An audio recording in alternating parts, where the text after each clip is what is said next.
So first, please tell us something about your musical education. Well, my musical education, I guess, started with my mother. My mum was a talented pianist, and and when she was pregnant with me, she was learning Chopin etudes, and it's bizarre, it's strange. I know them very well now. The Chopin etudes, and because of course babies can hear music in the womb, and it's somehow that music I think was in my soul. And then when I was 4 years old, I learned the violin, and when I was a teenager, I got a guitar, and I loved Nirvana. And when I was 19, 20, that's when I got introduced to Michael Kamen, and that's how I started off in film music. My 13th birthday, I got a guitar. That was pretty important. So that's it in a nutshell, really. I learned a lot of classical music, but I wanted to be a guitarist in a rock band. I just became a film composer by accident.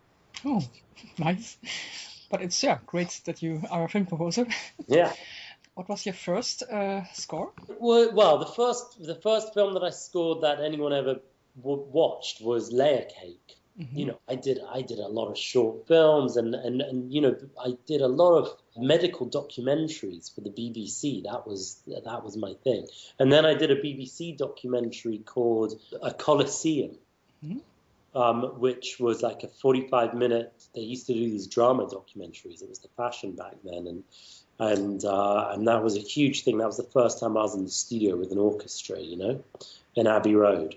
But my first film that anyone went to see that was in any way significant and that helped launch my career was Layer Cake. It was Matthew Vaughan's directorial debut. And you wrote music for a German TV movie, the Nibelungen. Yeah, the Nibelungen. Yeah, that was very early on in my career as well. That was a challenge. It was good fun though. And how did you come to that project? It was through this composer called Klaus Badelt and a music editor called Chris Brooks, and they brought the project to me. They needed someone young. There wasn't a lot of money. They needed someone young and keen, and it was me. And so I love the music, and it's thank you, very, very beautiful. And what is your favorite instrument within or out on an orchestra to write for or to play? That's impossible. That's an impossible question to answer. I don't know. I don't have a favorite instrument. I love the orchestra. I love discovering instruments, and I love learning about the instruments, and I love guitars, and I love everything. Mm-hmm. That's what's fun about music. So many different things. I'm trying to think if there's an instrument at the moment that I really enjoy. I've been really into these instruments called stroviols. They're sort of steampunk-looking instruments. They were made at the end of the last century. Not the century before. They're made in the 1890s, and they use like gramophone technology. They made cellos and violins, and they made these single string instruments. And so you imagine like it's a piece of wood, and it has a string on it, and it has a metal bridge. The bridge vibrates, and on the side there's a membrane like an eardrum, and then there's a huge horn that comes out, a metal horn like that, and that's how it makes it sound, almost like an old gramophone record. Here, look, let me find one for you. I played it once live at the Albert Hall. It was cool. Oh. What is inspiring you? Inspiring me? Yeah. Well, that's a good question. I'm working with some amazing people on a ballet project, and those people are really inspiring me. I'm not allowed to say who they are yet, but they're pretty amazing people. And ballet and the medium of dance is something that I find very inspiring. I also talked to a director today about doing a ballet film. So ballet is inspiring me, and space. I'm working with the European Space Agency. We have the first British astronaut, Tim Peake, in space. He just did a spacewalk, actually. He literally just got in the airlock just a few minutes ago. And I went to NASA like 3-4 months ago, and I spent a few days with Tim. And now I email him from the space station and stuff. And we have a couple of different projects that we're working on, music and film projects, music and images, for when he comes back from the space station. And that, just out of space, that's inspiring me. And about the ballet, is your current project dancer? Where did you get that information from? Oh, I'm good. My editor told me that you work on that series or project. So yeah, that's I mean, Dance is like this beautiful documentary about this one of the greatest living dancers called Sergei Polanin. Really, I mean, I'm just helping out in that. There's hardly any music in that. It's not really a project. I'm just helping out because Sergei, I'm helping out Sergei and the producer. It produces all of Rafe Fiennes' movie, and she's a good friend, and she asked me to help the guys out with the music. But yeah, I don't really do documentaries, but I'm just helping on that one. That's interesting. I didn't even know that I was formally attached to that in any way. The project I'm working on at the moment is called Dr. Thorne, which is Julian Fellows, who writes Downton Abbey. It's his latest project. It's a period drama about a girl and a boy and falling in love and all that kind of stuff. And that's really exciting. I'm very excited about that. We did the first recording session yesterday, and I'm writing the second episode right now. Yes, about general, do you like or enjoy writing themes for characters or settings, or do you try more to describe the mood of the film? Well, I think that's a very interesting question. It's a film technique question. There's different ways that you can approach it. Sometimes, if you're writing, cartoons and fancy adventures, frequently you'll write, like on Shaun the Sheep, the dog had a character, had a theme, Shaun had a theme, and when they're sad, you play the theme in a sad way, and when it's heroic, you play the theme in a heroic way, and you attach themes to characters in a very direct way, and that helps the narrative and it helps the story, and and you'll attach instruments to the characters as well. And that's a very fun way to work. But there's also another way to work when you don't want to be quite so on the nose, something a bit more subtle. So, for example, when I was scoring Still Alice, you didn't really want to write themes. The Julianne Moore character, she's on screen all the time. It's not like a cartoon. And so for that, I'm scoring emotions and emotional situations and emotional environments. And those could apply to any characters. So really there was 4 main themes. The themes were about her dementia, or about her family, or about her fear. And those themes could be applied to any of the characters at any point, depending on the emotional situation. And how would you describe your, style or handwriting, musical? I just do what I do. It's up to people like you to describe my style. It's very difficult, so I hope you could help me. Yeah, I don't know. I love working. But, my career has been very eclectic, and that's not by mistake. That's very deliberate. I work a lot with rock bands and pop bands, and I work a lot in film, but I work a lot in the concert hall. And so my work is very varied. I write songs, I do all sorts of stuff, as well as film music. And I write in classical style, and I write in, contemporary styles, and I do that very deliberately. I enjoy the challenge and the spirit of doing lots of different things, and that's the way I learned. That's the way Michael Kamen was. Mm-hmm. One minute he was writing a classical film score, the next minute he was on tour with Pink Floyd.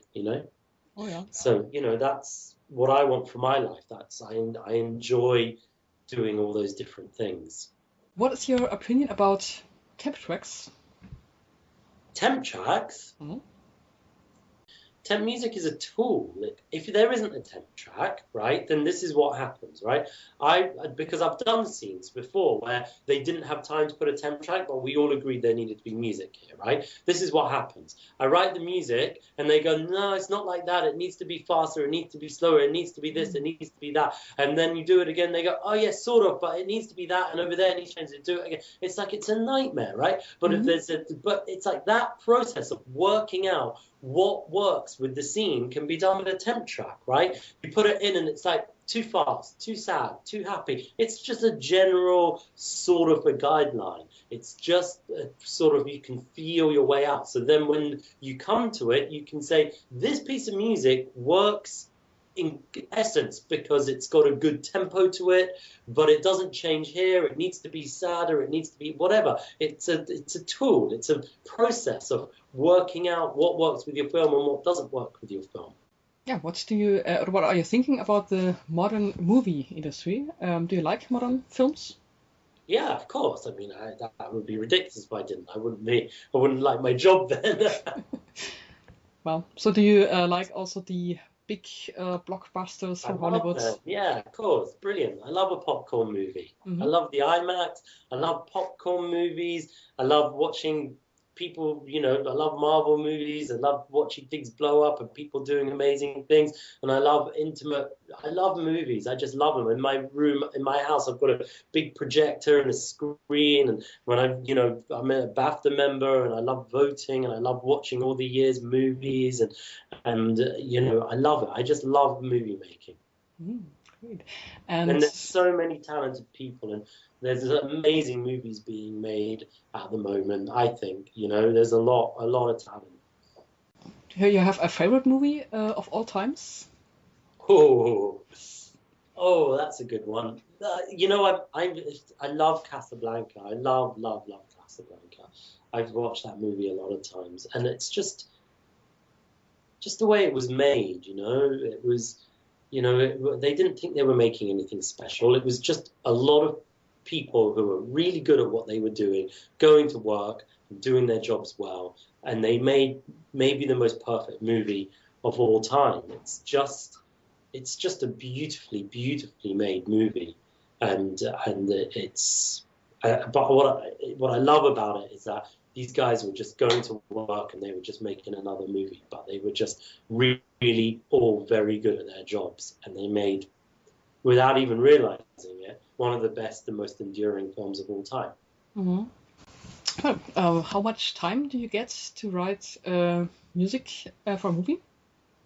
Well, I mean, that varies. I mean, anything from 2 years to 2 weeks. So what were 2 years? Stardust, 2 years. The Invisible Woman, I worked on for 2 years. Shaun the Sheep, I worked on for 2 years. Oh. Why so long on Shaun the Sheep? It's an animation that long. So were there from the beginning of the movie? From Shaun the Sheep? Mm-hmm. I came, they hadn't even started shooting it when I first went to the studio to meet them. Wow. And so I hope to see that movie soon because it's stop motion. Mm-hmm. And I love it. It's a beautiful film, you'll enjoy it. And The Invisible Woman with Rafe, there was a lot of on-screen music, so I had to write all the music in advance. I cast all the boys in the orchestra, and I interviewed them, and I heard them play, and then I showed them my favorites to Rafe, and then he picked his favorites, and then I worked with them and taught them how to play the music, and I was on set, and there was a lot of work to do all those sorts of things. Do you have a favorite genre to make music for, or? No, I think I answered that question for you already. My career is eclectic, and I make it that way deliberately.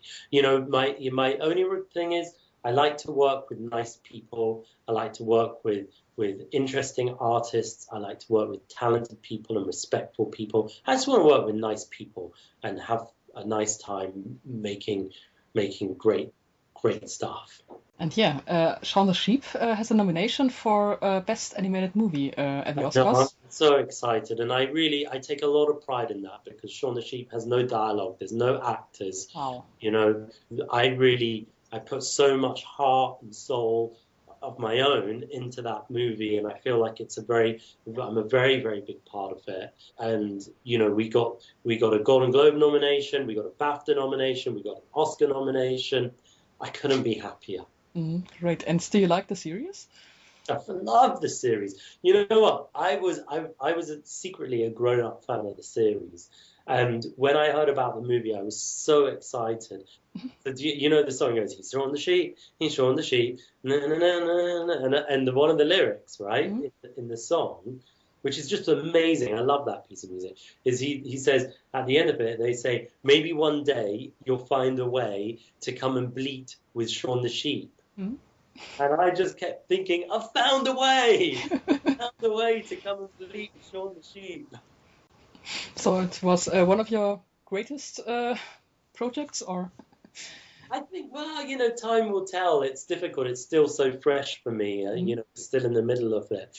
But I am very, very proud of it. And I really enjoyed working on it. It was a wonderful, wonderful team of people. I loved writing the songs. You know, I wrote 2 songs in that film, and I wrote one of them with Tim Wheeler from Ash and Nick Hodgson from the Kaiser Chiefs. And those guys, they're just amazing. And we even made a music video with the 3 of us for the song. Oh. You should check it out. It's really fun. I'm playing bass in it. And getting to fulfill my vicariously fulfill my rock and roll dreams. And then I wrote another song also with Nick Hodgson, which Eliza Doolittle sang, which is more of a pop song. And I'm very, very proud of those songs. I think it was really fun. I really enjoyed doing it. Yeah, about another project, what can you tell about Fleming? Oh, Fleming. Well, I wrote that project also with Tim Wheeler from Ash. You know, Tim's one of my best friends, and you know, we really enjoy working together, and it was fun. And Matt Whitecross, the director of Fleming, also a very close friend, very good guy, and you know, it's just fun to be able to work with your friends. I thought it was a beautiful series, Fleming. And it's about Ian Fleming, the inventor of James Bond. Exactly, yeah. And so, did you use the Bond theme? No, but we definitely wanted to channel a bit of the John Barry vibe. Yeah, what can you tell about Still Alice? So, the approach for the film was, to write for the character. Still Alice was a very emotional, very difficult film to write. You know, I was writing Shaun the Sheep, and I asked the guys if I could take a bit of time out to write Still Alice. And, you know, at the time that I wrote Still Alice, my grandmother was starting to lose her mind a little bit. I have 2 friends. I already support the Alzheimer's Society. 2 of my very good friends, Tim Wheeler, the rock star I was telling you about, and Matt, who directed Fleming, both their dads died from Alzheimer's. And so it was a subject very close to my heart, and I'd worked on musical things to do with it. And for me, this was an opportunity to really dig into my soul and express something that I felt like I needed to express. And the directors were amazing. They were inspiring people. But, you know, one of them had ALS and motor neuron disease, and he died shortly after Julianne won the Oscar. And it was amazing working with him, but it was difficult. You know, he couldn't speak. He had an iPad that he could kind of touch, and you know, I really put my soul into that movie, and I took it very seriously. And for me, it's a very serious and beautiful piece of work, and a lot of thought went into it, into the choice of instruments, and you know, I wrote for string trio, and the reason I wanted to write for trio, it's a infamously difficult medium to write for, and most composers have shied away from it. Mozart did a bit, Beethoven did a bit. Very difficult medium, and the reason it's difficult is to make a chord, you have to write 3 notes. Less than 3 notes is not a chord. And if you are writing music and you have a melody, see, normally you write in 4 parts. Harmony is in 4, right? And the reason is because if your melody is playing the same note as your bass line in a different octave, then you need two other instruments to complete the chord. Otherwise, you don't have a chord and you don't have real harmony. And so that's why writing for the trio is difficult, because you can never have the bass note and the top note can never be playing the same note. And if they are, then you need to use some kind of trickery to make it okay. It's a very difficult medium, and you're always trying to fill in the missing note. And that is why I wanted to work with trio, even though it was so difficult. But that's why I wanted to work with string trio for Still Alice, because for me, this idea, this concept that you were always searching for the missing note was somehow, this concept was somehow expressive of what I imagine it feels like to start to lose your mind and to be aware of it, to just not be able to remember something, and the difficulty and the pain of that. Oh. Yeah, it sounds very interesting. So, yeah, I'm curious about the movie.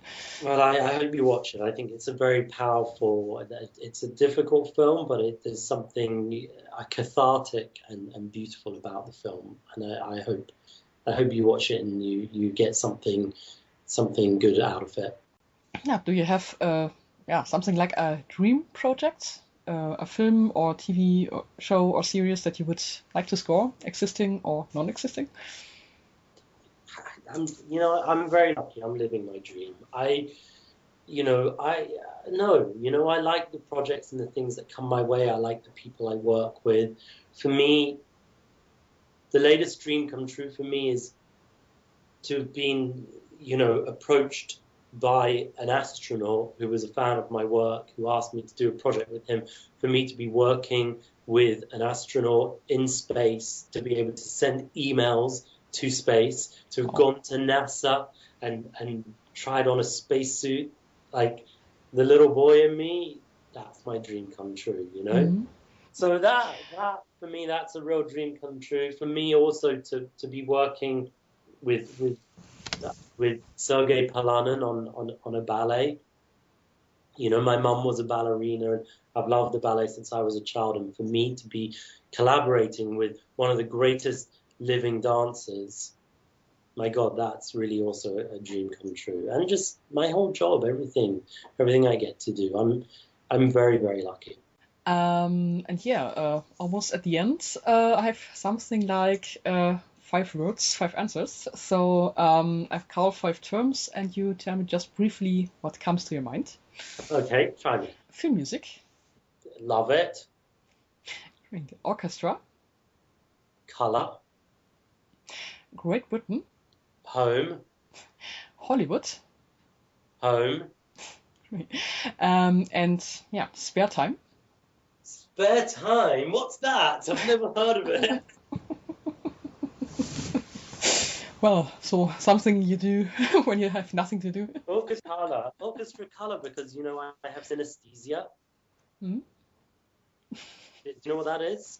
No. It's when some composers had it. Rimsky-Korsakov had it, and Scriabin had it. It's when you hear music and you see colors. Mm. It's very specific for me. It's for me the woodwinds are green, the keyboards are yellow, the brass is red, the strings are blue, and then there's different kinds of colors, and then they mix together. Everything, all my work is arranged like that. So color for me is very, very important. Great, and I heard James Horner has this too. So I heard about an interview. He says he wrote pictures and something. So it's great. It's hard to imagine for someone who can see that, but yeah. So for me, it's music just instruments, music, melodies, beautiful, and yeah. It's a confusing of the senses. Mm-hmm. It's where different senses equal different things, Mm-hmm. And for me, music and color is intrinsically connected. Wow, sounds great. Anyway. Great, thank you very much. And cool. Yeah, that was it for our questions. And yeah. Brilliant. All right, great. Well, thanks very much. This was really good fun talking to you. Yeah, likewise. And thank you for your time. And All right. Well, I look forward to next time. Thank you very much. Yeah, thank you too. And Uh, bye. See you. Bye.